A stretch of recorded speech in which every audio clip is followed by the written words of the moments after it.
Hello guys, कैसे हैं आप लोग। मैं उमित तलड़ा, आपका फ्रेंड, फिलोसोफर एंड गाइड। तो केस स्टडीज हम इस पार्ट में पढ़ने वाले हैं। ठीक है, केस स्टडी पास्ट पेपर्स की मैं ऑलरेडी कुछ कुछ चैप्टर्स की ले चुका हूं। आई होप आपने वो वीडियोस देखे होंगे। तो हमने एक पार्ट में आईसीडीआर एलओडीआर के पास्ट पेपर के केस स्टडी पढ़े थे। फिर हमने एक पार्ट में insider trading, SC and buyback, ये 3 चैप्टर के केस स्टडी पढ़े थे। ये 2 videos past paper case studies के मैं ऑलरेडी डाल चुका हूं, लिंक डिस्क्रिप्शन में दे देता हूं। अगर आपने अभी तक नहीं देखे हैं, फटाफट जाओ, देखो, कवर करो, आपको आइडिया आएगी कैसे क्वेश्चंस आते हैं, कैसे आंसर करने पड़ते हैं, कितना आप लिख पाओगे, क्या चीजें आप नहीं लिख पाओगे। तो काफी डिस्कशन मैंने उस पर किया हुआ है। अब ये पास्ट पेपर की केस स्टडी का लास्ट पार्ट है, मतलब पास्ट पेपर का। पास्ट पेपर फिर हमारे सारे कवर हो जाएंगे। न्यूमेरिकल क्वेश्चंस भी पास्ट पेपर के सारे मैं कवर कर चुका हूं, लिंक डिस्क्रिप्शन में दे देता हूं। ठीक है, सब सेम है। इवन दिसंबर 22 पेपर का भी न्यूमेरिकल और पास्ट पेपर में case study based question cover कर चुका हूं। ठीक है, सबके लिंक मैं डिस्क्रिप्शन में दे देता हूं। अगर आपको इसका अवेयरनेस नहीं है, नहीं देखे हैं, फटाफट जाके देखिए, बहुत ज्यादा फायदा आपको हो सकता है। चलो, तो हमारा ठीक है, इतना हो चुका है। इस पार्ट में हम ये 4 टॉपिक्स कवर करेंगे। ठीक है, इन्वेस्टर ग्रीवाइंस, ओम्बड्समैन वगैरह सब उसमें आ जाएगा। सिक्रा से भी मिक्स करके मैंने किया हुआ है। Share based employ benefits and sweat equity shares और डीलिस्टिंग, 4 चैप्टर्स के केस स्टडी हम पढ़ेंगे। चलो आ जाओ, चलो लेट्स स्टार्ट। इस फाइल का भी लिंक मैं डिस्क्रिप्शन में दे देता हूं, वेबसाइट पे डाल देता हूं, वेबसाइट से जाके आप डाउनलोड कर सकते हैं। चलो भैया स्टार्ट करें, आ जाओ। इन्वेस्टर ग्रीवाइंस रिड्रेसल, ठीक है, आ जाओ। Number 1, Pratik applied in an IPO of Max Grow Limited for 100 shares. He was not eligible to get any shares according to the allotment schedule and also not received the refund. ठीक है, allotment नहीं दिया, कोई problem नहीं है भाई, पैसे तो वापस कर दो, रिफंड तो दे दो। तो उसको रिफंड भी नहीं मिला with in the time stipulated under companies act. ठीक है, कंपनीज एक्ट का जो टाइम होता है कि अगर आप अलॉटमेंट नहीं दे पाए तो आपको within certain time refund करना होता है। तो विद इन दैट टाइम उसको रिफंड भी नहीं मिला। ठीक है, Prateek approach the company through return representation on January 10, 2018। ठीक है, जनवरी 10 पे 2018 पे उन्होंने रिप्रेजेंटेशन रिटर्न कर दिया था, जो हमारा बेसिक रिक्वायरमेंट होता है। आई ख्याल में ओम्बड्समैन के पास जाने के पहले हमारा जो प्री कंडीशन है वो ये होता है कि आपको पहले कंपनी के पास जाना होता है, कंपनी के पास एक रिटर्न रिप्रेजेंटेशन आपको भेजना होता है। और अगर वहां से कोई जवाब नहीं आया, रिजेक्ट कर दिया, जवाब ही नहीं आया, या जवाब आया आप सेटिस्फाइड नहीं हो, उसके बाद फिर आप ओम्बड्समैन को अप्रोच कर सकते हो। ठीक है, तो इन्होंने ये कर दिया है।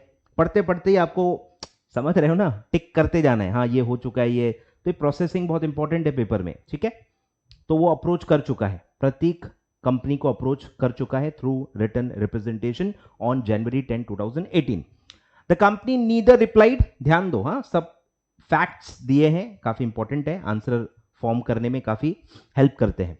Neither replied nor processed the refund claim. ठीक है, रिप्लाई भी नहीं आया और रिफंड भी नहीं आया, कुछ भी नहीं आया, ना कम्युनिकेशन आया आपको पास और ना पैसे आए। ठीक है, in the light of SEBI regulations answer the following, how much time should elapse before approaching ombudsman from the date of written representation। ठीक है, डायरेक्ट क्वेश्चन है कि कितना मिनिमम गैप होना चाहिए कि आपने रिटर्न रिप्रेजेंटेशन भेजा है कंपनी को, अब कितना समय आपको रुकना ही पड़ेगा बिफोर अप्रोचिंग ओम्बड्समैन।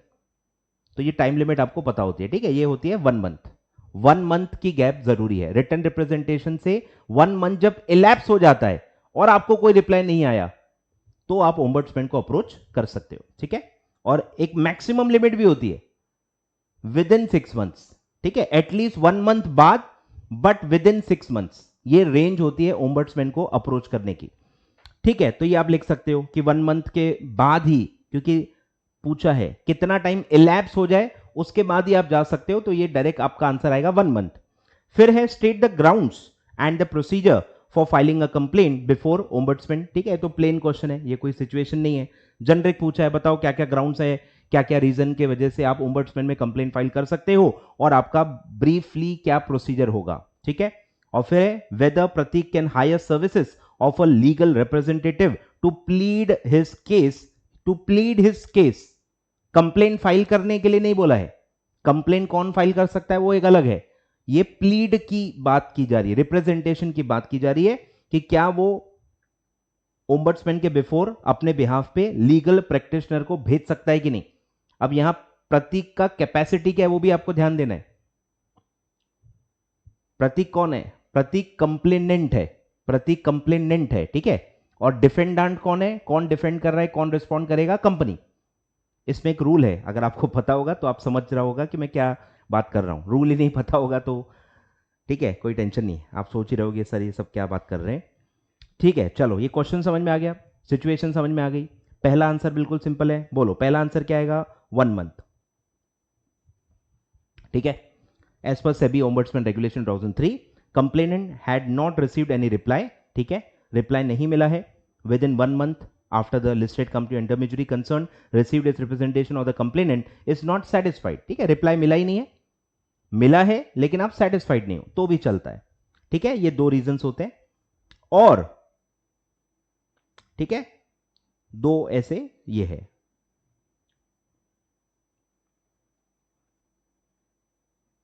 ठीक है, ही और she can approach to the ombudsman, ठीक है। तो कितना टाइम इलैप्स होना चाहिए? 1 मंथ। फिर एक ग्राउंड्स क्या है भाई, ये तो आपको पता ही है, बहुत लंबी लिस्ट है। आपको भाई डिविडेंड नहीं मिला, ठीक है, डिविडेंड नहीं मिला, अगर आप डेट होल्डर हो आपको इंटरेस्ट नहीं मिला, या डेट का रीपेमेंट नहीं मिला, म्यूचुअल फंड के यूनिट होल्डर हो डिविडेंड नहीं मिला, सर्टिफिकेट्स नहीं मिले, डिस्पैच नहीं हुए, ठीक है, बहुत सारे जो भी जनरिक ये होते हैं, ठीक है। रिफंड ऑर्डर नहीं मिला जो हमारा सब्जेक्ट मैटर है, ठीक है, non receipt of refund order, allotment letter, allotment हुआ है तो अलॉटमेंट लेटर नहीं मिला, अलॉटमेंट नहीं मिला तो भाई रिफंड मिलना चाहिए, रिफंड भी नहीं मिला, ठीक है। तो non receipt of refund order in case of rejection of application, और अगर एक्सेप्ट हो गया तो अलॉटमेंट लेटर नहीं मिला, ठीक है। कंपनीज का या म्यूचुअल फंड्स का, एसीएस का, कोई भी आप हो सकते हो। फिर आपको सर्टिफिकेट्स नहीं मिले, ठीक है, non receipt of certificates, unit certificate, debenture certificate, bonus shares, ठीक है, डिविडेंड नहीं मिला, आप शेयर होल्डर या यूनिट होल्डर हो, डिविडेंड नहीं मिला, इंटरेस्ट नहीं मिला, बराबर, डिबेंचर या ये है रिडम्पशन अमाउंट नहीं मिला, डीलेड पेमेंट पे इंटरेस्ट नहीं मिला, ये भी इंपॉर्टेंट है, इंटरेस्ट भी आप मांग सकते हो, interest on delayed payment of interest on debentures या repayment amount, redemption amount of debentures, delay हुआ है तो डीले का भी इंटरेस्ट आपको मिलेगा। अब डीले इंटरेस्ट का ही डीले है या ओरिजिनल रिडम्पशन अमाउंट का डीले है, कोई भी डीले है आप डीले का इंटरेस्ट मांग सकते हो। फिर है डीलेड रिफंड, जो इस केस में भी है, इस केस में भी अगर डीलेड इंटरेस्ट रिफंड डीले मिला है तो डीले का भी इंटरेस्ट आप ले सकते हो। और फिर एनुअल रिपोर्ट्स नहीं मिले, रिडम्पशन अमाउंट नहीं मिला, ठीक है। तो ये सारे जो जनरल इश्यूज हैं इसके लिए आप ओम्बड्समैन के पास जा सकते हो, ठीक है। ये है ग्राउंड्स, ये क्या है? Grounds of filing complain with ombudsman. फिर है ब्रीफ प्रोसीजर क्या है, ठीक है, ध्यान दो, ब्रीफ प्रोसीजर क्या है। पहला है कि भाई कोई भी any person can file a complain, किसके खिलाफ? लिस्टेड कंपनी और इंटरमीडिएट, ठीक है, दो लोग इसमें कवर्ड होते हैं। मैटर्स जो अपन ने अभी ऊपर लिस्ट पढ़ी है, इस ग्राउंड्स पे आप जा सकते हो, ठीक है। कौन जा सकता है? या तो आप खुद जा सकते हो या आपका ऑथराइज रिप्रेजेंटेटिव जा सकता है, ठीक है, या आप किसी इन्वेस्टर एसोसिएशन का पार्ट हो तो इन्वेस्टर एसोसिएशन के थ्रू भी आप जा सकते हो, लेकिन वो रिकॉग्नाइज्ड होनी चाहिए बाय सेबी, ठीक है। ये तीन चीजें हैं, हिमसेल्फ, थ्रू ऑथराइज रिप्रेजेंटेटिव, या फिर investor association recognized by SEBI, ये तीन ऐसे जरिए हैं। मेक अ कंप्लेन, ठीक है, आप कंप्लेन फाइल कर सकते हो against listed intermediary within whose jurisdiction, ठीक है, कहां फाइल कर सकते हो? जो ओम्बड्समैन आपके जुरिस्डिक्शन में आता है वो वाला, ठीक है, और the corporate office of the listed company और इंटरमीडियरी, ठीक है, within whose jurisdiction the registered और corporate office of the listed company, मतलब जिसके खिलाफ आप कंप्लेन फाइल कर रहे हो वो जिस जुरिस्डिक्शन में आता है। मैं किस जुरिस्डिक्शन में आता हूं वो नहीं, कंपनी कौन से जुरिस्डिक्शन में, उसका रजिस्टर्ड या कॉर्पोरेट ऑफिस कौन से जुरिस्डिक्शन में आता है, उस जुरिस्डिक्शन के ओम्बड्समैन के पास आपको जाना है, ठीक है। फिर अगर खुदा न खास्ता ऐसा हो कि यार कोई एरिया ऐसा है जिसमें कोई ओम्बड्समैन है नहीं, नोटिफाइड ही नहीं है वो एरिया, मतलब उसमें कोई है ही नहीं, ऐसा भी हो सकता है, ठीक है। तो फिर आपको क्या करना है? आपको जो आपका हेड ऑफिस है हेड ऑफिस ऑफ सेबी जो है उसके जुरिस्डिक्शन में जो ओम्बड्समैन आता है उसको आपको लिखना है कि भाई हमको एक कॉम्पिटेंट जुरिस्डिक्शन का ओम्बड्समैन अलॉट करो, ठीक है। However, if SEBI has not notified any ombudsman for a particular locality or territorial jurisdiction, the complainant may request the ombudsman. कौन सा ombudsman? जो head office के jurisdiction में आता है, located at the head office of SEBI for forwarding his complaint to the competent jurisdiction. Competent जो भी आपका jurisdiction है वो decide करेंगे. Head office वाला जो ombudsman है, जो उस दायरे में ombudsman है, वो decide करेगा कि कॉम्पिटेंट जुरिस्डिक्शन क्या है और उसका फिर ओम्बड्समैन के पास आपका कंप्लेन फॉरवर्ड किया जाएगा, ठीक है। आप रिक्वेस्ट कर सकते हो। और फिर है कि ये कंप्लेन कैसे फाइल होती है? राइटिंग में। Complain shall be filed in writing, ठीक है। इस पे भी क्वेश्चन अभी तक आया नहीं है, इसमें आ सकता है कि ओरली कंप्लेन फाइल की जा सकती है क्या, तो आंसर आएगा no. Complain shall be filed in writing, clearly लिखा है, शैल बी लिखा है, ठीक है। तो shall be in writing duly signed by the complainant or authorized representative, ठीक है। और सपोर्टिंग डॉक्यूमेंट्स कुछ हैं तो अटैच करने, क्लियर है। तो ये सिंपल प्रोसीजर है, ठीक है, सब बेसिक पॉइंट्स ही हैं। और फिर है थर्ड जो हमने पढ़ा था कि क्या आप लीगल प्रैक्टिशनर का सर्विस ले सकते हो। तो इसमें एक प्रोविजन है ओम्बड्समैन रेगुलेशन में कि अगर आप एक डिफेंडेंट हो, आप डिफेंड कर रहे हो या आप कोई रिस्पोंडेंट हो, आपके खिलाफ अगर कंप्लेन फाइल हुई है तो आप लीगल प्रैक्टिशनर को हायर नहीं कर सकते हो अपने आप को रिप्रेजेंट करने के लिए, आए ख्याल में। लेकिन जो कंप्लेनेंट है उसको अलाउ किया गया है, मतलब इन्वेस्टर को प्रोटेक्ट किया गया है, कंपनीज को बोला है कि आप खुद आओ। कुछ समझ में आ रहा है क्या? यहां टिपिकली क्या होता है, कंप्लेनेंट कौन होता है? इन्वेस्टर होता है, equity holder, preference holder, debenture holder, unit holder, सब ये लोग कंप्लेन फाइल करते हैं। किसके खिलाफ कंप्लेन फाइल करते हैं? या तो वो लिस्टेड कंपनी है या तो इंटरमीडियरी है। तो जो कंप्लेनेंट है उसको अलाउ किया गया है कि वो लीगल प्रैक्टिशनर का सर्विस ले सकता है अगर सेबी अलाउ करता है। और जो डिफेंडेंट है, मतलब जो टिपिकली कंपनी होगी, लिस्टेड कंपनियां, इंटरमीडियरी होगा, उसको मना किया गया है, ठीक है। तो वो पूरा एक क्लॉज ही है उसका, ठीक है। वो ये है 19 सब रेगुलेशन 3, वो बताता है no legal practitioner shall be permitted to represent defendant और रिस्पोंडेंट। समझ रहे हो जो कौन होगा डिफेंडेंट या रिस्पोंडेंट? कौन होगा इस केस में? लिस्टेड कंपनी या इंटरमीडियरी। समझ रहे हो, ये लोग लीगल प्रैक्टिशनर हायर नहीं कर सकते हो, ठीक है, before the ombudsman, except where legal practitioner has been permitted to represent the complainant by the ombudsman. ombudsman ने अगर अलाउ किया है कि ठीक है कंप्लेनेंट लीगल प्रैक्टिशनर हायर कर सकता है तो अलाउड है, ठीक है, मतलब मना नहीं किया गया है। तो अपन यहां अज्यूम कर सकते हैं कि यस ओम्बड्समैन ने अलाउ किया गया है, तो कंप्लेनेंट जो है, जो प्रतीक है कंप्लेनेंट, वो लीगल प्रैक्टिशनर का सर्विस ले सकता है, ठीक है। In this given case Prateek is a petitioner, यानी कंप्लेनेंट है वो, hence he can hire the services of legal practitioner. आगे भले आप लिख सकते हो subject to approval of ombudsman, ऐसा आप लिख सकते हो, नहीं लिखा है पर आप लिख सकते हो। क्लियर है क्या? तो क्या क्या इसमें है? पहला है कितना टाइम गैप होना चाहिए, रिटर्न रिप्रेजेंटेशन करने के बाद ओम्बड्समैन के पास आप कितने समय के बाद जा सकते हो? 1 मंथ, टाइम गैप 1 मंथ। फिर है ग्राउंड्स, पूरी हमने लिस्ट पढ़ ली, अब ये काफी रिपीट होते हैं इसलिए बता रहा हूं। फिर प्रोसीजर, ये भी 2-3 बार रिपीट हो चुका है, तो प्रोसीजर में भी सिंपल है कि any person can file complain, ठीक है, अगेंस्ट लिस्टेड कंपनी और इंटरमीडियरी, ठीक है, ईदर थ्रू हिमसेल्फ और इन्वेस्टर एसोसिएशन और ऑथराइज रिप्रेजेंटेटिव, ठीक है। ये सब आपको पैरामीटर्स पता होने चाहिए। और जो भी आपका टेरिटोरियल जुरिस्डिक्शन में आता है, आप उस ओम्बड्समैन को आप कंप्लेन फाइल कर सकते हो जो रजिस्टर्ड या कॉर्पोरेट ऑफिस में सिचुएटेड है, ठीक है। जो कॉर्पोरेट ऑफिस है या जो रजिस्टर्ड ऑफिस है कंपनी का जिसके खिलाफ आप कंप्लेन फाइल कर रहे हो, उस जुरिस्डिक्शन में जो कॉम्पिटेंट आपका जुरिस्डिक्शन में आता होगा ओम्बड्समैन, उसको फाइल करना है, ठीक है। फिर ये राइटिंग में करना है। और अगर कोई ओम्बड्समैन उस जुरिस्डिक्शन में नहीं है, सेबी ने अलॉट नहीं किया है, तो आप रिक्वेस्ट कर सकते हो हेड ऑफिस ऑफ सेबी में जो ओम्बड्समैन होगा उसको आप रिक्वेस्ट कर सकते हो कि कॉम्पिटेंट कौन है वो आप बता दो, ठीक है। तो ये सब है, तो ये पूरा प्रोसीजर होता है। और फिर प्रतीक क्योंकि एक पेटिशनर है, कंप्लेनेंट है, तो वो लीगल प्रैक्टिशनर की सर्विस हायर कर सकता है, ठीक है। क्लियर है क्या यहां तक? आगे बढ़ते हैं। फिर है सेकंड, आ जाओ, काफी चीजें रिपीट होंगी, वो मैं बार बार रिपीट नहीं करूंगा। चलो, वाधवानी एंटरप्राइजेस लिमिटेड, ठीक है, अनलिस्टेड कंपनी है, unlisted company has decided to bring an IPO and filed a DOD. DOD file कर लिया है। इससे क्या फर्क पड़ता है? अगर आपने लॉ पढ़ा है तो क्लिक होना चाहिए कि उसने डीओडी फाइल कर दिया है, मतलब ये क्या है? ये proposed to be listed company है। Propose to be listed company है मतलब अब इसके खिलाफ भी कंप्लेन फाइल हो सकती है। किसके खिलाफ आप कंप्लेन फाइल कर सकते हो?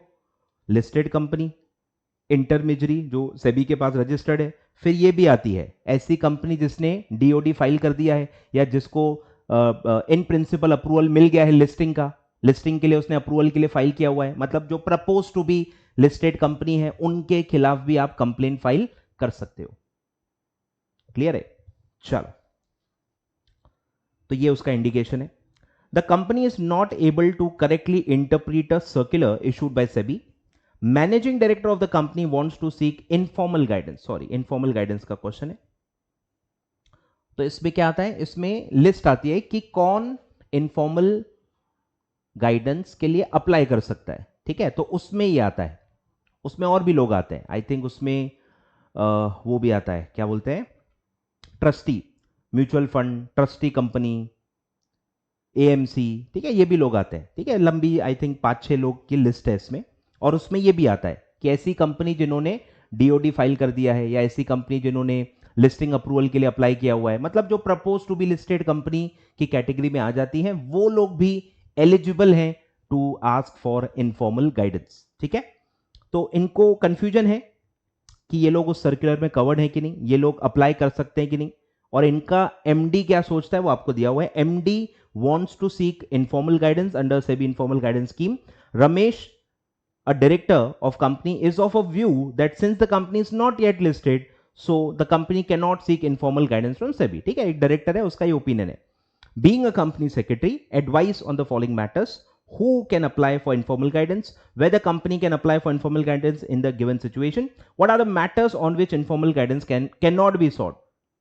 ठीक है, नेगेटिव लिस्ट जो आप पढ़ते हो कि क्या क्या टॉपिक्स पे आप इनफॉर्मल गाइडेंस के लिए अप्लाई नहीं कर सकते, बोलो। तो पहला है who can apply for informal guidance, जो मैंने आपको बता दिया, listed company, propose to be listed company, mutual fund, trustee company, AMC, ठीक है, बहुत लंबी लिस्ट है उसमें। तो वो सारे लोग इनफॉर्मल गाइडेंस ले सकते हैं, और क्योंकि इन्होंने डीओडी के लिए फाइल कर लिया है तो वो लिस्ट में कवर्ड है, तो ये लोग भी इनफॉर्मल गाइडेंस के लिए अप्लाई कर सकते हैं, ठीक है। पहला आंसर ये आएगा, देख लो फटाफट, बोलो। Following persons can make a request under informal guidance scheme. पहला है रजिस्टर्ड इंटरमीडियरी, लिस्टेड कंपनी, ये दो तो देखो हर जगह आते हैं। फिर जो थर्ड मैंने बताया, any company which intends to get any of it security listed, and intend कर रहा है, कैसे पता चलेगा, इंटेंशन कैसे पता चलेगा, and which has either filed a listing application, ठीक है, listing in principle listing approval आपने फाइल कर दिया है, और DoD draft offer document with SEBI, और जो भी सेंट्रल लिस्टिंग अथॉरिटी है, सेबी है भी, तो इसको आप कट कर सकते हो। तो सेबी के पास आपने डीओडी फाइल कर दिया है, या आपने रिकॉग्नाइज्ड स्टॉक एक्सचेंज में आपने इन प्रिंसिपल अप्रूवल लिस्टिंग के लिए आपने अप्लाई कर दिया है, तो इससे आपका इंटेंशन पता चलता है कि आप लिस्ट करने वाले हो, ठीक है, तो ये भी एलिजिबल है। फिर normal mutual fund, trustee company, AMC, acquirer और प्रपोज्ड एक्वायरर, ठीक है, अंडर एससी/एसटी रेगुलेशन। तो ये 5 लोग आपके एलिजिबल हैं। अब करंट सिचुएशन के लिए भी पूछा है, ये तो जनरल आंसर हो गया।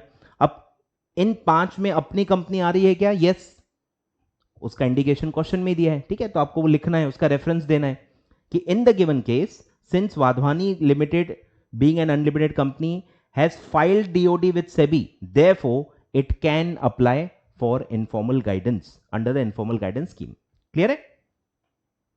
तो ऐसे 2 पार्ट्स हैं, पहला है जेनरिक, कौन कौन आता है, फिर बताओ कि ये वाली कंपनी आती है क्या, तो यस वो आती है और वो इनफॉर्मल गाइडेंस के लिए अप्लाई कर सकती है।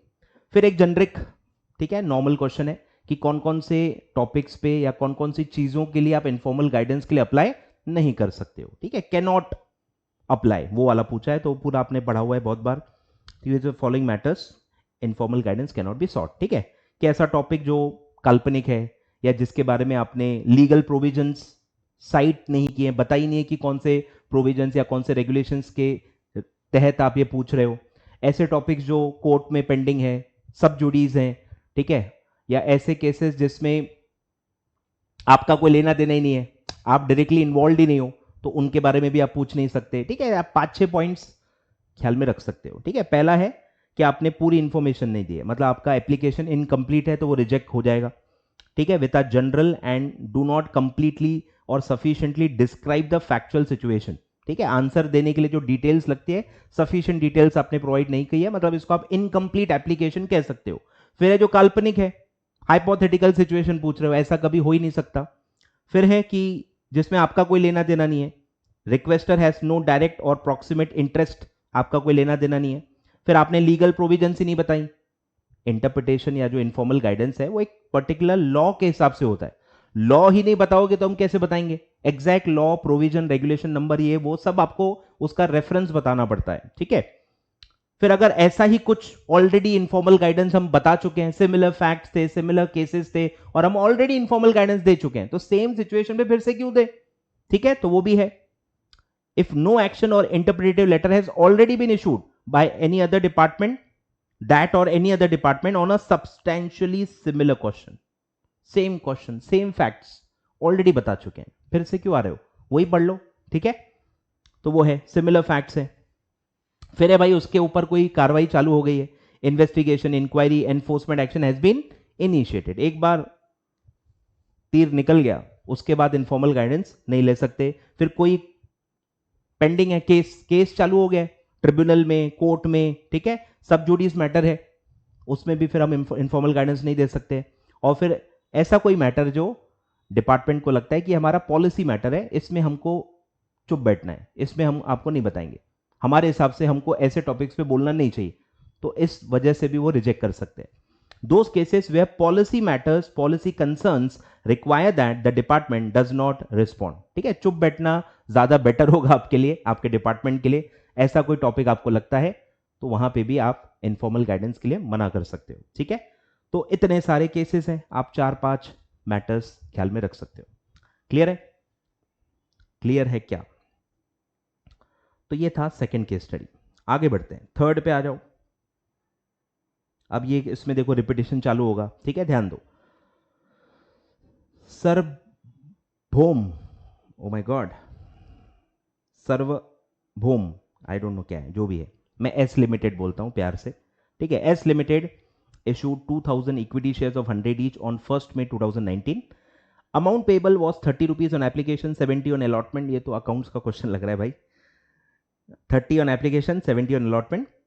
Company has had received application for 3000 equity shares, ठीक है, 2000 था, 3000 के लिए आया, ओवर सब्सक्रिप्शन है, and shares way allotted on a pro rata basis on 31st August 2019.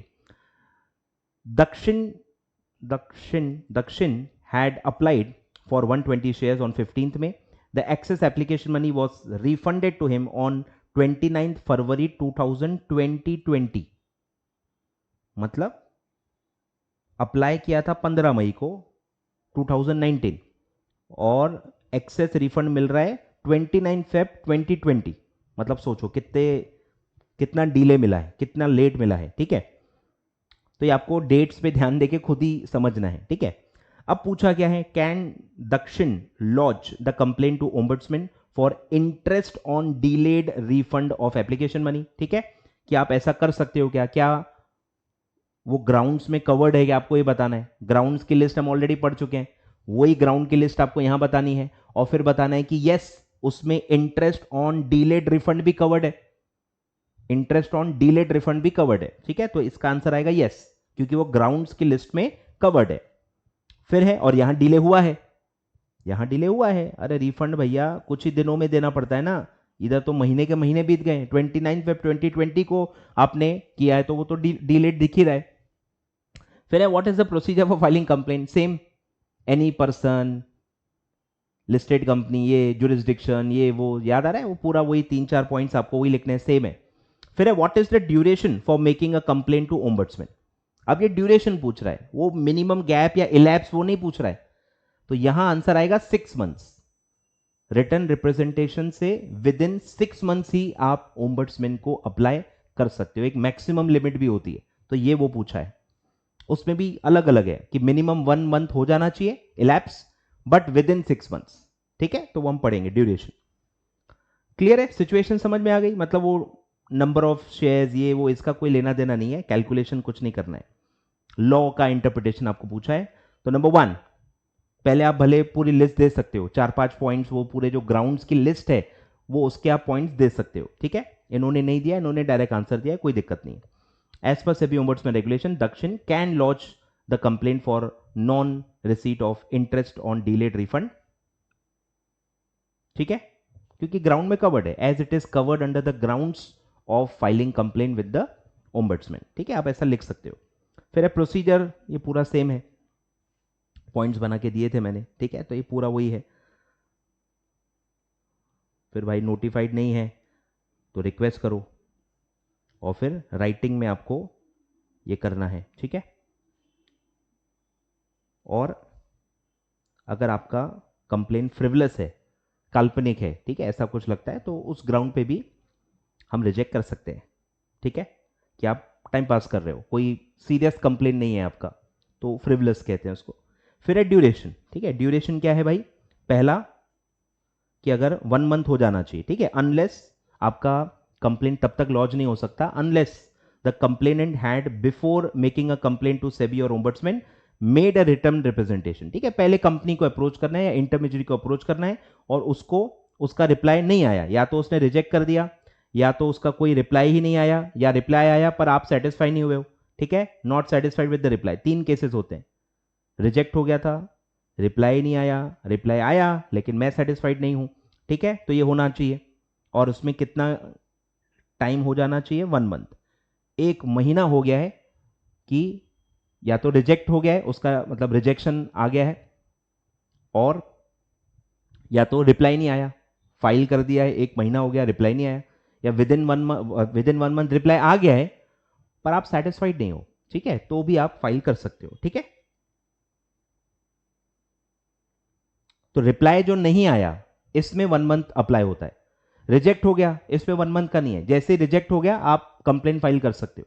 Reply आ गया पर आप सेटिस्फाइड नहीं हो तो आप कंप्लेन फाइल कर सकते हो। 1 मंथ नो रिप्लाई के लिए होता है। भाई कब तक वेट करेंगे रिप्लाई के लिए, तो उसके लिए 1 मंथ है। भाई 1 मंथ तक आप वेट करो, अगर रिप्लाई नहीं आया आप कंप्लेन फाइल कर सकते हो, और वेट करने की जरूरत नहीं है। और फिर है कि unless the complain is made within 6 months from the date of receipt, ध्यान दो, बेस ध्यान दो, from the date of receipt of communication of rejection. ठीक है, रिजेक्शन का जैसे आपको कम्युनिकेशन आ गया, वहां से विद इन 6 मंथ्स ही आप जा सकते हो ऑफिस कंप्लेन, और within 7 months after the receipt, वही 1 मंथ का डिफरेंस है, वही है, within 7 months after the receipt of complain by the listed company, मतलब filing of complain. Filing of complain से 7 मंथ्स। ठीक है, कंप्लेन फाइल करने से 7 मंथ्स, या रिजेक्शन मिला था तो रिजेक्शन से 6 मंथ्स। 6-7 मंथ्स में वही 1 मंथ की गैप है। ठीक है, क्लियर है क्या? तो ये ड्यूरेशन होता है, इस ड्यूरेशन के बीच में ही आप अप्लाई कर सकते हो, कंप्लेन कर सकते हो। ठीक है, क्लियर है क्या? बढ़े आगे, चलो। तो ये 3 केस स्टडीज आ चुकी हैं पास्ट में इन्वेस्टर रिट्रेसल में। ठीक है, ग्रीवेंस रिट्रेसल के बारे में तो आप देख सकते हो प्रोसीजर रिपीट हो रहा है। ठीक है, आप जो ब्रॉड पॉइंट्स हैं आपको ध्यान देना है, ग्राउंड्स क्या हैं वो पता होनी चाहिए, उस ग्राउंड्स पे डायरेक्टली आपको क्वेश्चन आ सकता है, ग्राउंड्स ऑफ ये, और फिर एक है कि कौन इनफॉर्मल गाइडेंस के लिए अप्लाई कर सकता है। ठीक है, ये सब लिस्ट आपको अच्छे से याद करनी है। क्लियर है? चलो, तो ये हमारा पहला चैप्टर हुआ। अब आ जाओ सेबी सिक्रा। ठीक है, सेबी सिक्रा पे नंबर 1 आ जाओ। Honourable justice A, a retired chief justice of high court, attend the age of 62 years on December 31st 2017। Happy birthday new year पे इनका, बताओ 31 दिसंबर पे हैप्पी बर्थडे, और 62 ईयर्स इन्होंने कंप्लीट कर लिए। The central government has appointed him as a presiding officer of SAT with effect from 1st January 2018. You are required to state with reference to SEBI Act 1992 the term for which he may be appointed as a presiding officer of SAT, whether he can be reappointed as such as a presiding officer and remains as presiding officer of SAT. उसको reappoint कर सकते हैं क्या, ये भी आपको पूछा है. अब इसके लिए आपको क्या पता होना चाहिए कि टर्म क्या होता है, टर्म ऑफ प्रिसाइडिंग ऑफिसर क्या होता है. तो टर्म होता है 5 ईयर्स. 5 ईयर्स का टर्म है, फिर वो रीअपॉइंट हो सकते हैं एक बार फॉर अनदर 5 ईयर्स. लेकिन इन दोनों में क्या है, subject to a maximum age of 70 years. मतलब 5 ईयर्स और रीअपॉइंटमेंट ऑफ 5 ईयर्स और attainment of age of 70 which ever is earlier, उतना ही टेनोर आप सर्व कर सकते हो. ठीक है, तो इस केस में क्या होगा, 62 ईयर्स के ही है, तो टोटल वो कितना और सर्व कर सकते हैं, 70 ईयर्स एज तक सर्व कर सकते हैं. मतलब 8 ईयर्स का आपके पास टाइम है. तो पहला टर्म तो वो निपटा लेंगे बढ़िया, 5 ईयर्स का पहला टर्म मिलेगा. पहला वर्ड है अपॉइंटमेंट, दूसरा वर्ड है रीअपॉइंटमेंट. ग्रामर पे ध्यान देना है. तो अपॉइंटमेंट तो हो जाएगा, 5 ईयर्स का ही है, 62 प्लस 5 67, तो 70 क्रॉस नहीं हुआ है, तो पहला टर्म जो है अपॉइंट तो हो जाएंगे. 5 ईयर्स का टर्म वो सर्व भी कर सकते हैं. तो पहला आंसर क्या आएगा, yes he can serve the term of 5 years. Appointment is of 5 years or attainment of age of 70 years, whichever is earlier. In this case he can serve a term of 5 years. ठीक है, क्योंकि 62 years के ही हैं, 70 cross नहीं हो रहा है. अब रीअपॉइंट हो सकते हैं क्या, अगर वो रीअपॉइंट हो गए 67 की एज में वो रीअपॉइंट होंगे, 5 ईयर्स मतलब वो 72 हो जाएगा. 72 ईयर्स तक वो काम नहीं कर सकते. तो 67 के बाद 70 ईयर्स की एज तक कितने साल अवेलेबल है उनके पास, 3 ईयर्स. तो रीअपॉइंट हो सकते हैं, लेकिन for a maximum period of 3 years. 5 years maximum होता है, 3 ईयर्स के लिए आप रीअपॉइंट कर सकते हो. तो ये आपको बताना है. क्लियर है, तो पूरा लॉ आपको साइड करना है. अब ये सेक्शन नंबर नहीं लिख पाओगे, ठीक है, ये आप कट भी कर सकते हो. As per the relevant section of SEBI act 1992, presiding officer और एवरी अदर सबके लिए सेम हो गया है, जुडिशियल और technical member of SAT shall hold office for a term of 5 years from the date of appointment on which he enters upon the office and shall be eligible for reappointment for another term of maximum. ठीक है, ध्यान देना, 5 years minimum नहीं है, 5 years maximum है. मतलब उससे कम tenure के लिए भी आप अपॉइंट कर सकते हो, मैक्सिमम 5 ईयर्स. ठीक है, अपॉइंटमेंट भी 5 ईयर्स का है, रीअपॉइंटमेंट भी 5 ईयर्स का है, दोनों मैक्सिमम है. ठीक है, फिर है हाउएवर नो प्रिसाइडिंग ऑफिसर और जुडिशियल और technical member shall hold office after he has attend the age of 70 years. ठीक है, तो अब लॉ बता दिया आपने, दो ही टर्म से रिलेटेड, दो ही मतलब रूल्स हैं. अब उसको अप्लाई करो कि इंस्टेंट केस में अब क्या होगा. पहले आपसे पूछा है कि टर्म क्या होता है, तो आपने बता दिया, पहले आपने बता दिया ना टर्म क्या है, ये पूछा है ना, the term for which he can be appointed. ठीक है, तो ये पहला आंसर आप अभी दे रहे हो. In the given case honourable justice A has already attend the age of 62 at the time of first appointment as presiding officer, hence he can be appointed for first 5 years, क्योंकि उससे 70 years cross नहीं हो रहा है. तो ये पहला answer हुआ कि yes he can be appointed for a term of 5 years. Initial appointment 5 years का कर सकते हैं.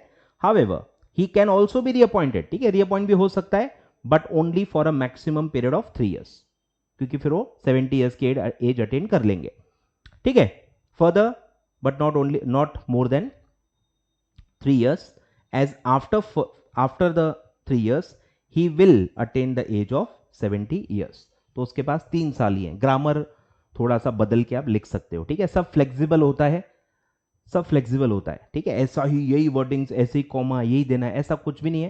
थोड़ा सा लैंग्वेज आप थोड़ा लिख सकते हो, पर उसका इंटरप्रिटेशन सेम आना चाहिए कि भाई वो रीअपॉइंट हो सकते हैं, लेकिन 5 ईयर्स के लिए नहीं हो सकते, मैक्सिमम 3 ईयर्स के ही हो सकते हैं. बिकॉज आफ्टर 3 ईयर्स वो 70 ईयर्स कंप्लीट कर लेंगे, और 70 ईयर्स के आगे आप as a presiding officer continue नहीं कर सकते office.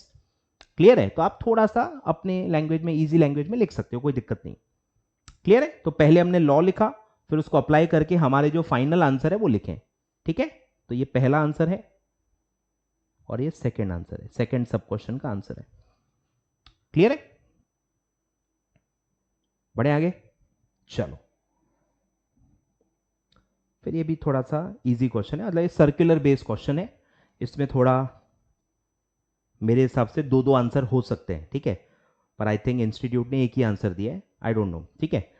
BSE Limited has suspended trading in shares of XYZ Limited for violating conditions of listing agreement. Company has now complied with the listing regulation requirement, ठीक है, अब comply कर लिया है by referring to SEBI circular oblique regulation. इसकी वजह से confusion है, इस टॉपिक पे एक्चुअली एक सर्कुलर भी है लेकिन रेगुलेशन भी लिखा है, सिक्रा एक्ट, सिक्रा रेगुलेशंस, ठीक है, रूल्स वो भी लिख सकते हैं ना, थोड़ा अलग है, ठीक है, रूल्स में भी लिखा हुआ है कि क्या ग्राउंड्स पे आप डीलिस्टिंग कर सकते हो और सर्कुलर में भी लिखा है, ठीक है।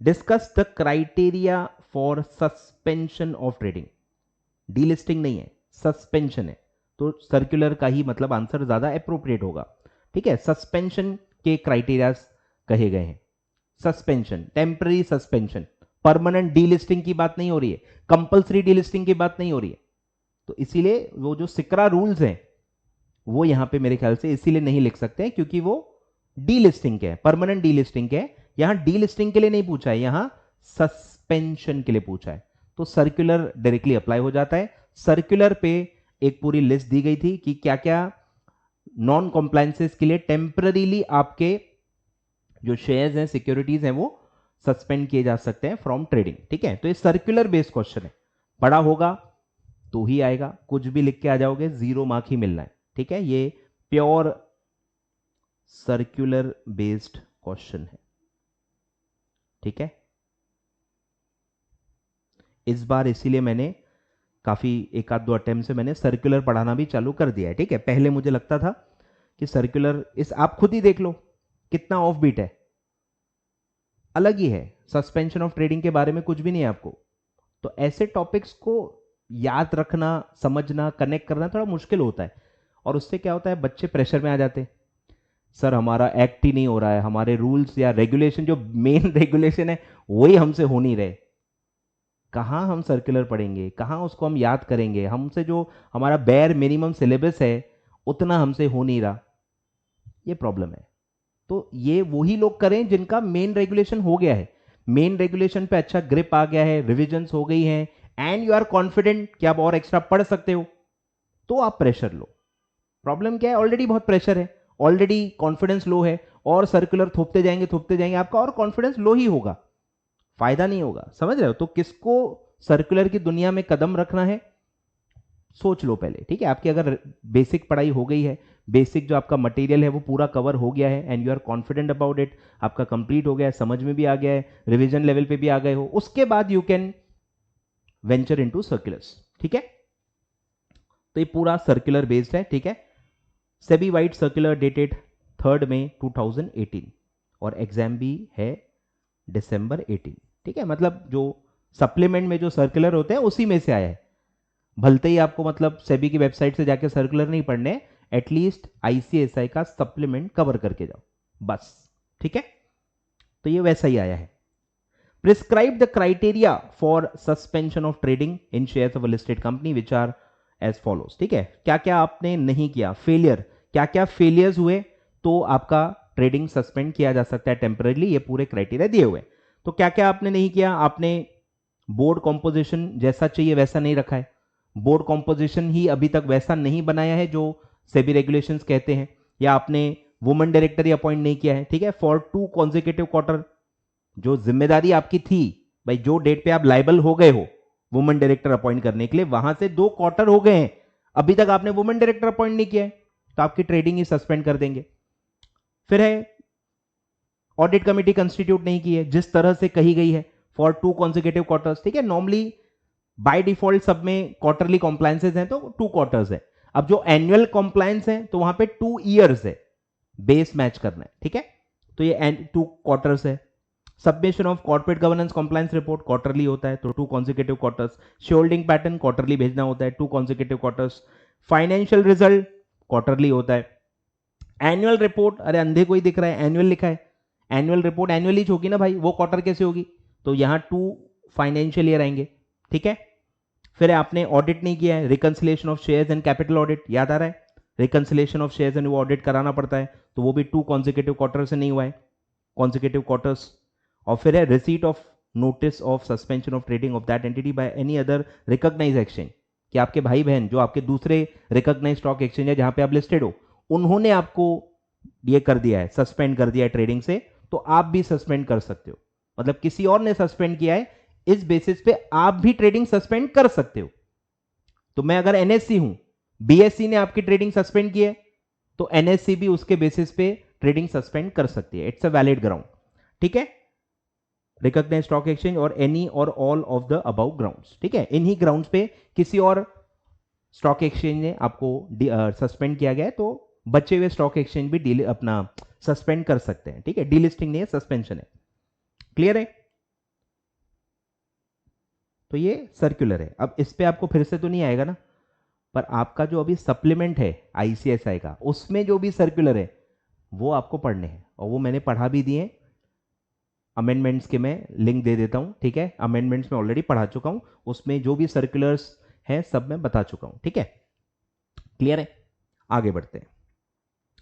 फिर ये भी बहुत इजी क्वेश्चन है, क्वेश्चन नंबर 3 आ जाओ।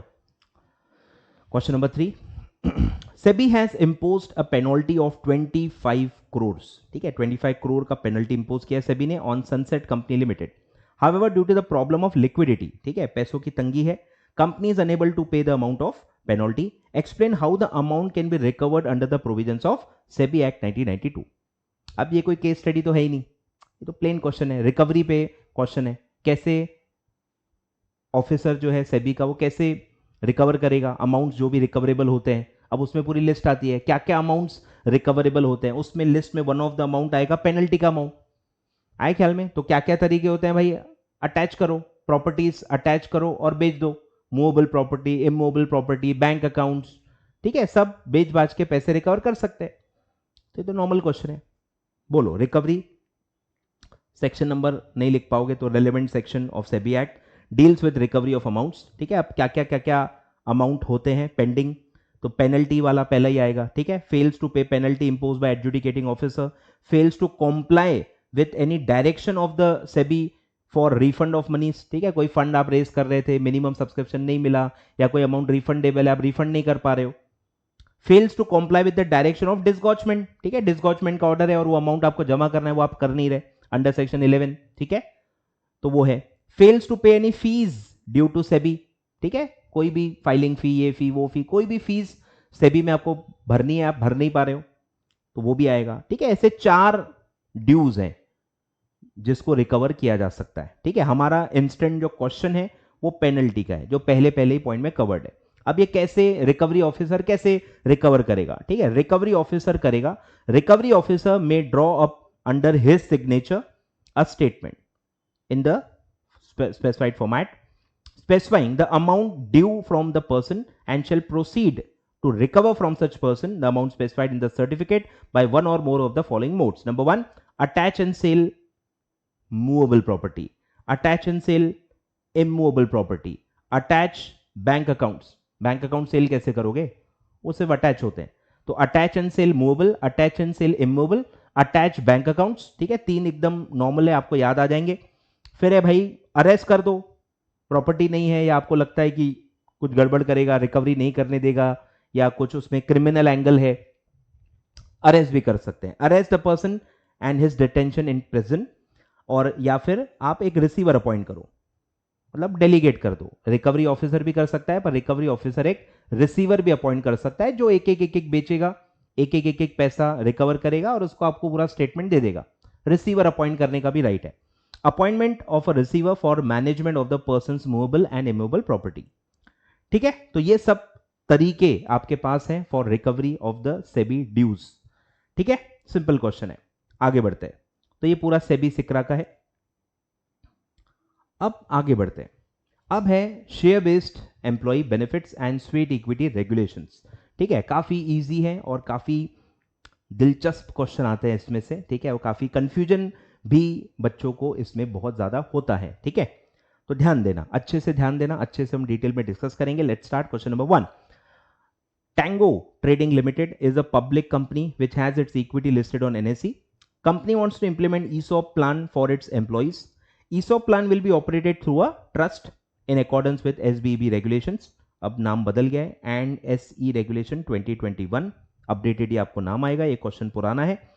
Company is willing to issue shares under ESOP scheme to one of its whole-time director, Irfan. But Irfan holds 12% of the outstanding equity share of the company. In view of the above facts, answer the following questions. Number 1, can the company issue shares to its director Irfan under ESOP scheme? ठीक है, special information दी है, information पढ़ के ही वो provision click होनी चाहिए, नहीं तो आप सोचते ही रह जाओगे कि यार ऐसा क्यों पूछा है. प्रोविजन ही नहीं पता तो लॉजिक ही नहीं समझ में आएगा कि ये क्यों पूछा है. तो आपने उसमें एक डिसक्वालिफिकेशन पढ़ा होगा कि एम्प्लॉय के डेफिनेशन में आप पढ़ते हो कि कौन से एम्प्लॉयज को आप इशू नहीं कर सकते. तो उसमें पहला आता है प्रमोटर कम एम्प्लॉय, कि अगर कोई एम्प्लॉय है वो प्रमोटर या प्रमोटर ग्रुप का पार्ट है तो ऐसे एम्प्लॉय को आप ईसॉप नहीं दे सकते. फिर सेकंड आता है कोई भी डायरेक्टर है और वो मिनिमम 10% ऑफ इक्विटी शेयर अगर वो ओन करता है डायरेक्टली इनडायरेक्टली थ्रू रिलेटिव और हिमसेल्फ और थ्रू बॉडी कॉर्पोरेट, तो 10% से ज्यादा अगर आपकी इक्विटी होल्डिंग है तो ऐसे डायरेक्टर्स जो 10% और मोर होल्ड कर रहे हैं इनको भी आप ईसॉप नहीं दे सकते. फिर उसमें एक एक्सेप्शन भी आता है जो काफी लोगों ने नहीं पढ़ा है, स्टार्टअप का एक्सेप्शन आता है कि ये दोनों जो डिस्क्वालिफिकेशन है एम्प्लॉय की, ये स्टार्टअप कंपनीज पे अप्लाई नहीं होता है. तो ये अगर आपने पढ़ा है तो ही ये क्वेश्चन आप सॉल्व कर पाओगे. क्लियर है, आगे बढ़ते हैं. तो ये भैया 12% होल्ड कर रहा है विच इज मोर देन 10%, तो सीधे सीधे आंसर आएगा नो. ठीक है, और फिर है prepare a brief note on the process of implementation of ESOP scheme through a trust. Trust route का प्रोसेस पूछा है, तो क्या होता है भाई, एक पहले ट्रस्ट खोलो, ट्रस्ट बनाओ, ESOP trust, ESOP trust, ESOP welfare trust, जो भी बोलो. तो ईसॉप ट्रस्ट पहले बनाओ, उसको रजिस्टर करो, फिर उसको लोन दो. ठीक है, लोन दे दो, फिर उसको शेयर्स इशू करो और वो शेयर्स का पैसा वो लोन से ही आपको वापस मिलेगा. फिर आप ईसॉप स्कीम चलाओ, ईसॉप स्कीम चलाओ, वेस्टिंग पीरियड जैसे कंप्लीट होगा, जो जो वेस्ट होंगे, जो जो एक्सरसाइज होंगे, ट्रस्ट उनको शेयर्स डायरेक्टली दे देगी. जो शेयर्स आपने इशू किए थे ट्रस्ट को, वो शेयर्स डायरेक्टली ट्रस्ट किसको दे देगी, एम्प्लॉय को, जो जो एक्सरसाइज करेगा. और एक्सरसाइज प्राइस फिर जो मिलेगा, एम्प्लॉय जो एक्सरसाइज प्राइस है वो ट्रस्ट को पे करेगा और वो ट्रस्ट लोन रीपे करते रहेगी और ये साइकिल चलते रहेगी. सिंपल प्रोसेस होता है. ठीक है, आ जाओ. तो पहले आपको ये पूरा डेफिनेशन लिखना है. ठीक है, कि आप एम्प्लॉय में कौन कौन आता है. ठीक है, एम्प्लॉयज को आप दे सकते हो इन और आउटसाइड इंडिया जो आपके लिए काम कर रहे हैं. डायरेक्टर को दे सकते हो, कोई भी हो, वेदर ये वो, excluding independent director. I hope आपको ये याद होगा. ठीक है, ईसॉप में इंडिपेंडेंट डायरेक्टर एक्सक्लूडेड होता है. ठीक है, और फिर जो आप पढ़ते हो कि आप ही के ग्रुप का जो है वो भी एम्प्लॉय चलता है. ठीक है, बट एक्सक्लूडिंग, तो ये होते हैं इन एलिजिबल एम्प्लॉयज. कौन कौन इन एलिजिबल है, किसको किसको आप नहीं दे सकते. Number 1, employee who is a promoter और person belonging to promoter group. फिर है director who himself or through relative or through any body corporate directly indirectly holds more than 10% of the outstanding shares of equity share of company. तो इनको भी आप नहीं दे सकते. तो इरफान एम्प्लॉई है, मतलब डायरेक्टर है, लिखा हुआ है, मैं नहीं बोल रहा हूं, लिखा हुआ है, होल टाइम डायरेक्टर है. ठीक है, तो Irfan being a whole time director and holding more than 10% of equity share of company cannot allot shares under ESOP scheme. ठीक है, in the given case Irfan holds 10%, more than 10% of Tango, और यहां भी लिख सकते हैं being whole time director holds more than 10%, hence he is not eligible to participate in the ESOP scheme. Company उसको ESOP scheme में participate नहीं कर सकती. ठीक है, तो ये क्लॉज पता होगा, उसका इंटरप्रिटेशन पता होगा तो ही आप आंसर लिख पाओगे. फिर बताओ भैया प्रोसेस क्या है इंप्लीमेंटेशन का. ठीक है, पहला है रजिस्टर करो ट्रस्ट. ठीक है, ट्रस्ट क्रिएट करो, रजिस्टर करो स्कीम के लिए, तो इसीलिए नाम भी ईसॉप ट्रस्ट आप नाम रख सकते हो. फिर उनको लोन दो. ठीक है, लोन दो, grants loan to the trust for subscribing of the shares. Trust को शेयर्स देने एम्प्लॉयज को. अब ट्रस्ट के पास शेयर्स कहां से आएंगे, आप ही को देने पड़ेंगे. अब आप शेयर्स दोगे, फ्री में नहीं दे सकते, ट्रस्ट पैसे कैसे देगी, तो ट्रस्ट को पहले लोन दो. समझो फ्लो, आपने पढ़ा ही होगा. ठीक है, तो लोन इसलिए देते हैं ताकि वो शेयर्स का पैसा दे पाए. ठीक है, तो ऐसा है, तो लोन दे दो. और फिर फ्रेश शेयर्स इशू करो, फ्रेश शेयर इशू करो ट्रस्ट को और ईसॉप स्कीम चालू कर दो, give options to the employ.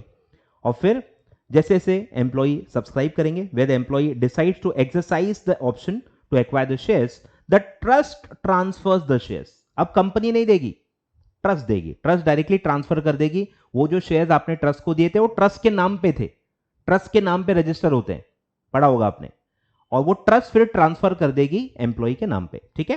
Trust transfers the shares in the name of employees, और ये जो पैसा आप ट्रस्ट को मिलेगा, एक्साइज प्राइस जो एम्प्लॉय ट्रस्ट को देगा, वो ट्रस्ट उस पैसे से लोन रीपे करते रहेगी। The trust repays the loan to the company from the proceeds on the sale of the shares to the employee. Clear है, ये पूरा फ्लो चार्ट होता है, पढ़ा होगा आपने, आई होप सो। बढ़े आगे।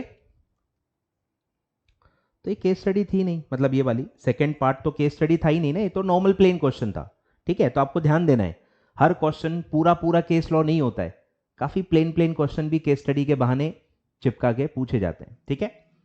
चलो आगे बढ़ते हैं, आ जाओ क्वेश्चन नंबर 2। अब ये कंपनी लॉ के प्रोविजंस पे, ठीक है। काफी बच्चे ऐसे टाइप के क्वेश्चंस के चक्कर में कंफ्यूज हो जा रहे हैं। अब जब आप सेबी रेगुलेशन पढ़ रहे हो, एसबीईबी रेगुलेशन आप पढ़ रहे हो, उसके अंदर भी कंपनी लॉ के रूल्स दिए हुए हैं।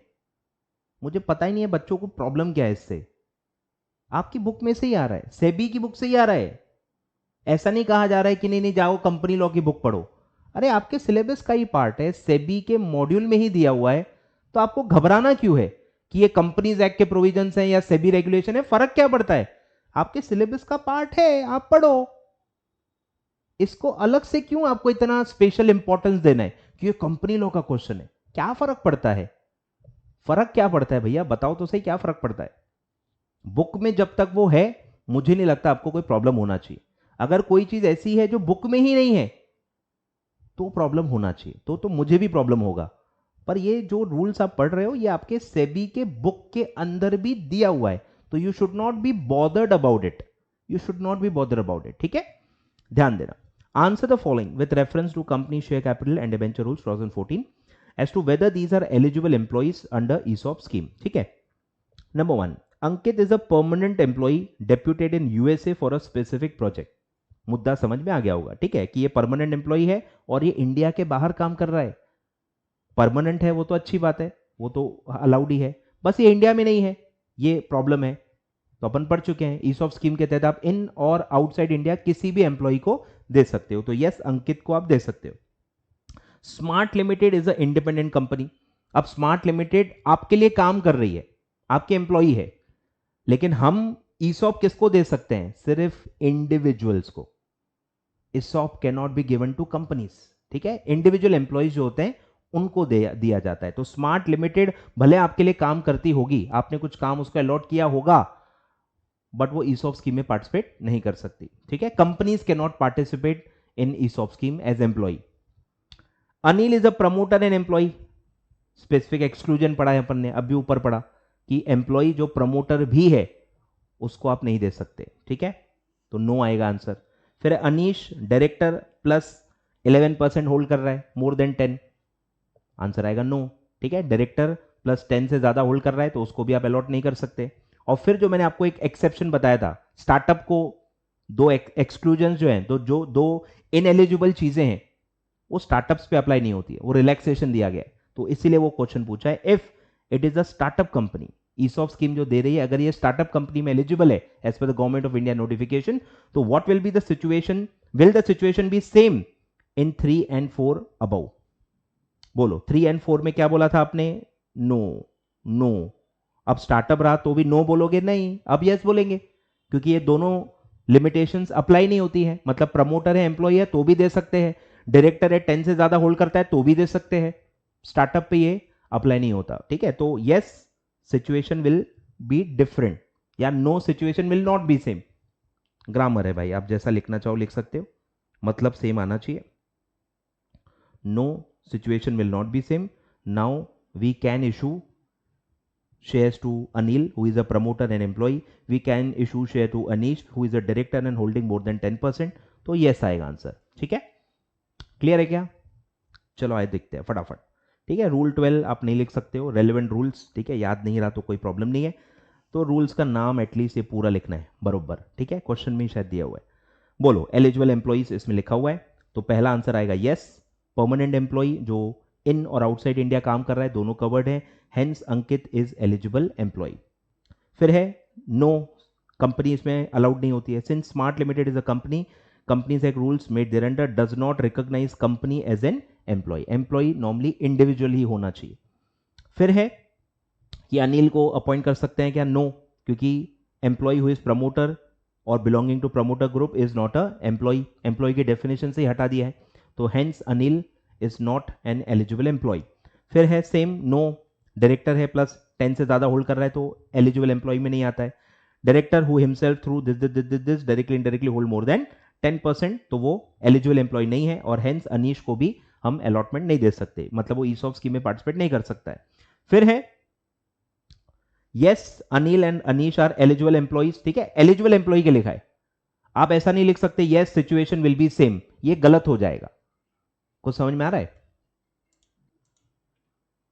आए ख्याल में? तो आप यस लिख सकते हो कि यस अब वो एलिजिबल हो जाएंगे, या आप स्टार्ट कर सकते हो know the situation will not be same, now they will be eligible, ठीक है, तो ग्रामर आपके ऊपर है, दोनों सही है। तो yes Anil and Anish are eligible employee for both the situations, condition shall not apply to a startup company up to 10 years, 10 years तक स्टार्टअप कंपनी होती है from the date of its commencement registration, ठीक है। तो अब वो दोनों एलिजिबल हो जाएंगे क्योंकि वो दोनों एक्सक्लूजन्स स्टार्टअप कंपनी पे अप्लाई नहीं होते हैं। क्लियर है? तो इजी क्वेश्चन है, ठीक है, कंफ्यूज होने की जरूरत नहीं है, इजी क्वेश्चन है, सिंपल सिंपल लैंग्वेज में अच्छे से आप लिख सकते हो, कोई भी दिक्कत नहीं है। आगे बढ़ते हैं, आ जाओ क्वेश्चन नंबर 3, ये भी थ्योरी क्वेश्चन है, it's not a case study, ठीक ठाक क्वेश्चन है, आ जाओ। Accounting treatment of an issue of sweat equity shares is different than the public offer of shares, obviously दोनों अलग अलग हैं। elucidate sweat equity का क्वेश्चन है, elucidate briefly, और फिर अलग से क्वेश्चन आ रहा है is there any requirement of auditor certificate after the issue of sweat equity, और सेकंड फिर और सब क्वेश्चन है when such shares are treated as a part of MR, ठीक है, पढ़ा होगा तो आ जाएगा ख्याल में।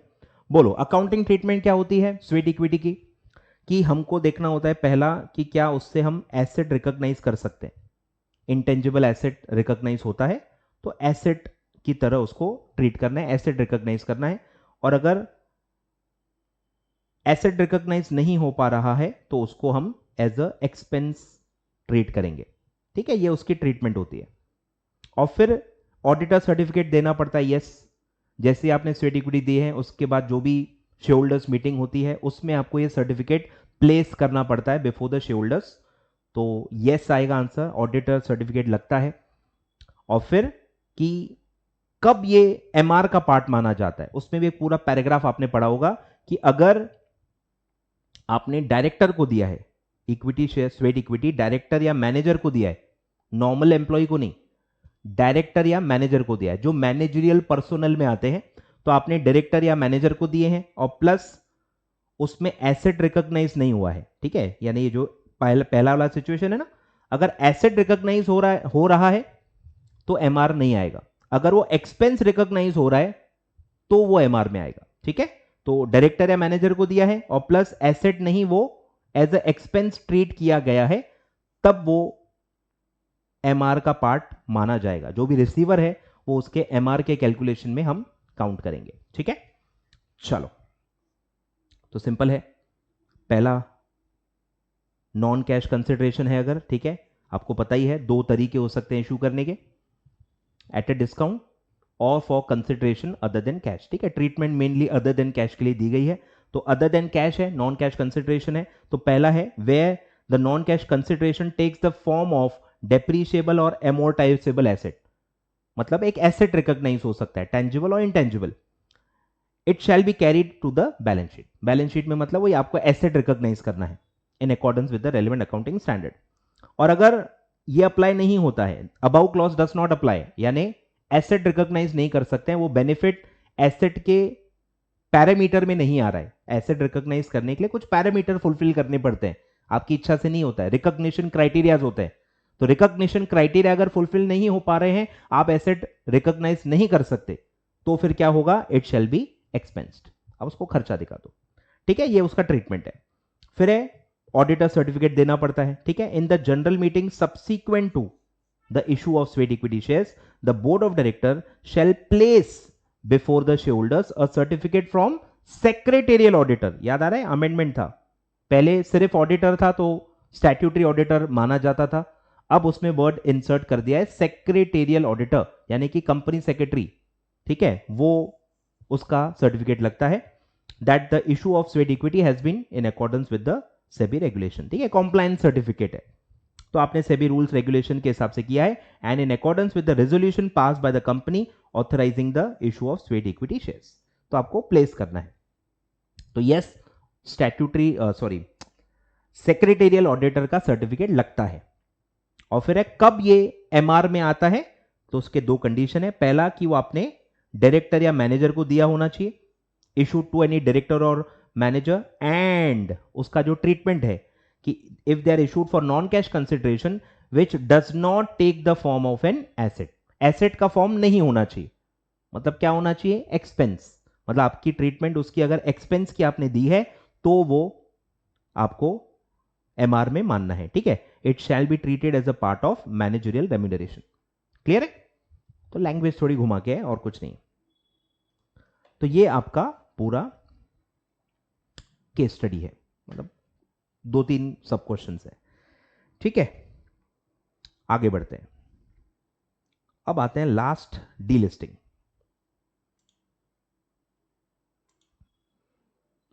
चलिए अब आगे बढ़ते हैं, डीलिस्टिंग। ठीक है, आ जाओ, डीलिस्टिंग रेगुलेशंस 2021।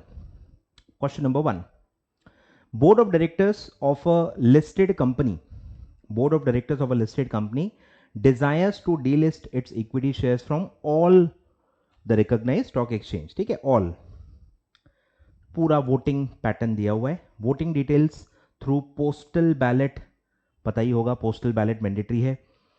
अब पूरा दिया है, टोटल वोटर्स थे 7000 जिन्होंने एक्चुअली वोट किया। ठीक है, उसमें से पब्लिक कैटेगरी में थे 5000 और प्रमोटर कैटेगरी में थे 2000। फिर है कि क्या वोट किया, पब्लिक वालों में जो पूरा 5000 था, 5000 का ब्रेकअप दिया है। 5000 में से 3300 ने फेवर में वोट किया है और 1700 ने अगेंस्ट में वोट किया है। ठीक है, और सारे के सारे प्रमोटर्स ने फेवर में वोट किया है। ठीक है, तो टोटल अगर आप देखोगे फेवर में कितने वोट हो गए, 3300 प्लस पूरे 2000, तो ये हो गए 5300, और अगेंस्ट में कितने हैं, सिर्फ 1700। तो अगर आप स्पेशल रेजोल्यूशन का जो ब्रॉड बेसिक क्राइटेरिया है वो अगर आप अप्लाई करोगे तो 1700 जो अगेंस्ट में वोट है, इसके एटलीस्ट 3 टाइम्स फेवर में वोट होने चाहिए। तो 1700 इंटू 3 तो वो आएगा 5100, और 5100 से ज्यादा वोट्स हैं, मतलब एसआर पास हो गया है। लेकिन आपको पता होगा कि डी लिस्टिंग के लिए एक और स्पेशल क्राइटेरिया है जो लागू होता है। ठीक है, वो होता है कि पब्लिक शेयर होल्डर्स की वोटिंग अलग से एक क्राइटेरिया दिया होता है कि votes in favour should be at least 2 times का वोटिंग होना चाहिए फेवर में, सिर्फ पब्लिक शेयर होल्डर्स का। पब्लिक शेयर होल्डर्स की जो वोटिंग है उसमें फेवर में जो लोग हैं वो एटलीस्ट 2 टाइम्स होने चाहिए देन हु वोटेड अगेंस्ट। ठीक है, तो ये ओवरऑल तो एसआर पास हो गया, ये तो सही है, पर इस पे आप एक्ट कब कर सकते हो, जब वो स्पेशल क्राइटेरिया आप फुलफिल करते हो जो हमको यहां पे चेक करना है। तो सिर्फ पब्लिक शेयर होल्डिंग की वोटिंग आपको चेक करनी है कि वोट अगेंस्ट में कितने हैं, 1700 का एटलीस्ट 2 टाइम्स होना चाहिए। 1700 इंटू 2, 3400 मिनिमम वोट्स आपको चाहिए to act on that resolution. लेकिन आपको सिर्फ कितने मिले हैं, 3300। तो आपको वो स्पेशल मेजॉरिटी जो पब्लिक शेयर होल्डर्स में चाहिए होती है वो नहीं मिली है। तो इन स्पाइट ऑफ की ओवरऑल लेवल पे आपने एसआर पास किया हुआ है, but still you can not act on that resolution. ठीक है, तो वो है by referring to SEBI delisting regulations decide upon the resolution passed by the shareholder। ठीक है, डिसाइड करो कि रेजोल्यूशन पास हो गया ऐसा माना जाएगा, उस पर आप एक्ट कर सकते हो, डीलिस्ट कर सकते हो कि नहीं कर सकते हो। ठीक है, तो रेगुलेशंस पहले आपको लिखना है, नंबर नहीं भी लिखा तो भी चल जाएगा, तो पूरा रेगुलेशन का नाम प्रॉपर लिखना है। ठीक है, वो प्रिस्क्राइब करता है क्या कि अगर आपको ऑल स्टॉक एक्सचेंज से, रिकॉग्नाइज्ड स्टॉक एक्सचेंज से डीलिस्ट होना है, if a company proposes to delist its equity share from all the recognized stock exchanges where they are listed, it is required to obtain prior approval of shareholders by way of special resolution pass through postal ballot। ठीक है, postal ballot mandatory है, after disclosure of all the material facts जो भी है explanatory statement में देना है। ठीक है, अब ये स्पेशल क्लॉज जो है वो आपको इंप्लीमेंट करना है यहां पे।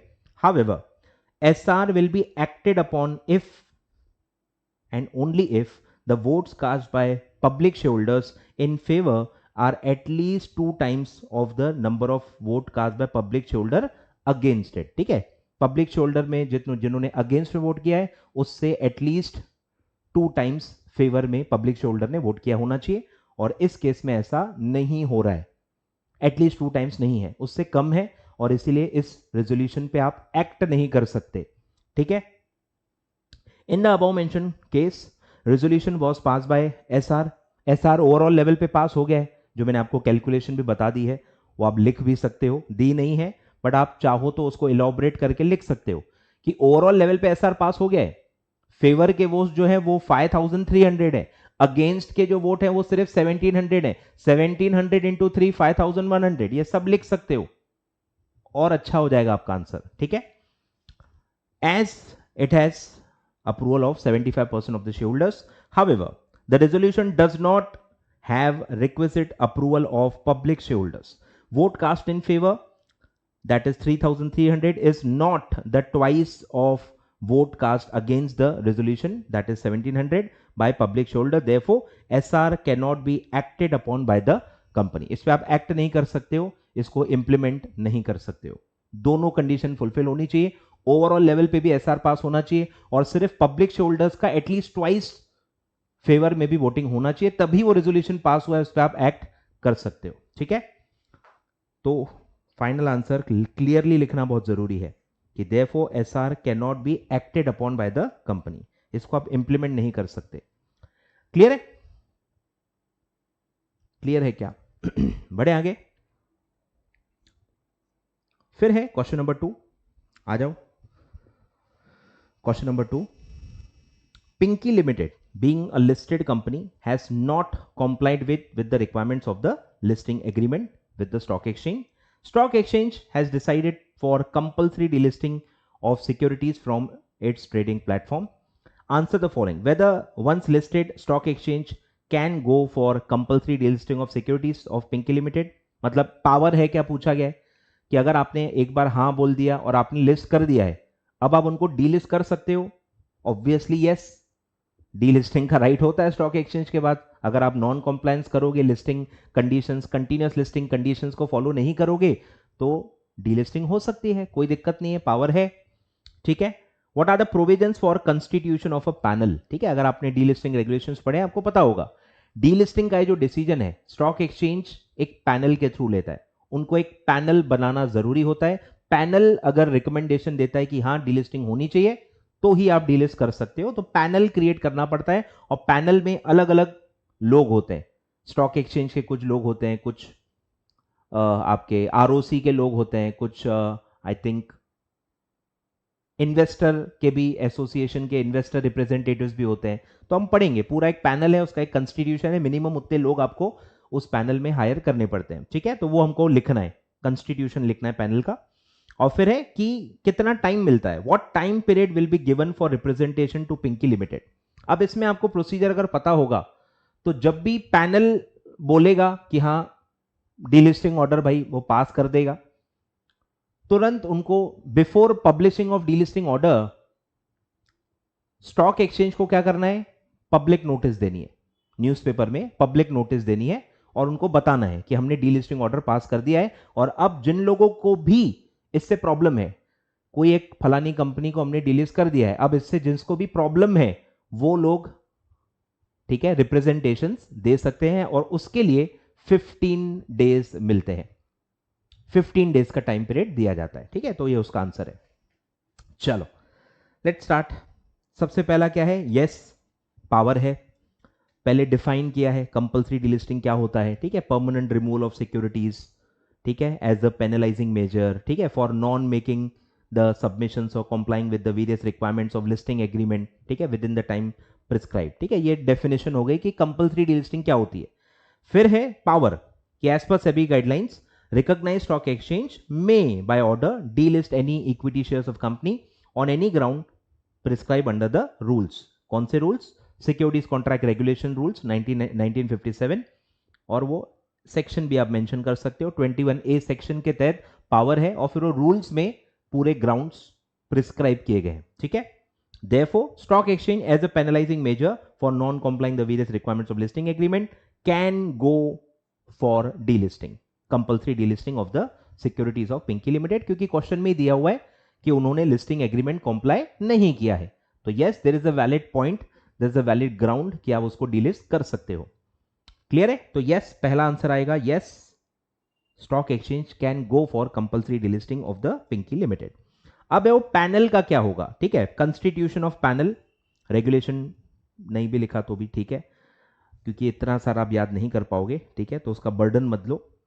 बोलो कि ये डिसीजन कौन लेता है, स्टॉक एक्सचेंज में एक पैनल बनाना पड़ता है, वो लेता है, ठीक है। Decision regarding compulsory delisting shall be taken by a panel to be constituted by the recognised stock exchange consisting of number 1 2 directors from stock exchange, उसमें से एक क्या होगा, one of whom shall be a public representative, तो 2 directors stock exchange के, 1 representative investors में से, 1 representative from MCA और आरओसी, ठीक है, और स्टॉक एक्सचेंज का ही ईडी या सेक्रेटरी, इनमें से जो भी मतलब अवेलेबल होगा। तो ये इतने लोग होंगे, 2 1 1 1 5 मतलब मेंबर्स होंगे इस पैनल पे, 2 directors of stock exchange, 1 representative of investors, 1 representative of MCA और आरओसी, एंड ईडी और secretary of the stock exchange, ठीक है। 5 लोग पैनल में रहने चाहिए। आगे बढ़ते हैं, और फिर है टाइम पीरियड कितना अवेलेबल है फॉर मेकिंग रिप्रेजेंटेशन। तो ये पूरा दिया है बैकग्राउंड कि before passing the delisting order stock exchange shall give a notice, ठीक है, public notice of the proposed delisting in 1 English and 1 regional, Hindi वाला नहीं है, ठीक है, 1 English 1 regional newspaper, region of the stock exchange जहां लोकेटेड है, और ये ट्रेडिंग सिस्टम्स और वेबसाइट पे भी आपको पब्लिश करना है। और पब्लिक नोटिस से अब 15 डेज आपको टाइम देना पड़ता है, time period of not less than 15 working days, not less than 15 working days, ज्यादा भी दे सकते हो, ठीक है, not less than 15 working days from the date of notice be given to any person, सिर्फ पिंकी लिमिटेड नहीं, कोई भी जो भी अफेक्टेड पर्सन है वो लोग आ सकते हैं, रिप्रेजेंटेशन दे सकते हैं, any person who may be aggrieved by the proposed delisting with in which he can make representations to the recognized stock exchange which has issued a notice for delisting. Clear है? तो not less than 15 working days from the date of notice. इतना time limit होता है for giving written representations to the stock exchange. Clear है? Clear है क्या? तो ये था आपका case studies, pass paper case studies of 4 chapters, ठीक है। ये फाइल में वेबसाइट पे डाल देता हूं, वेबसाइट पे जाके आप डाउनलोड कर सकते हैं, वेबसाइट की लिंक मैं डिस्क्रिप्शन में दे देता हूं, और जो केस स्टडीज के मैंने ऑलरेडी वीडियोस डाले हुए हैं उनका भी लिंक मैं दे देता हूं। तो इस वीडियो के साथ हमारे पास्ट पेपर के सारे केस स्टडीज कंप्लीट हो जाते हैं।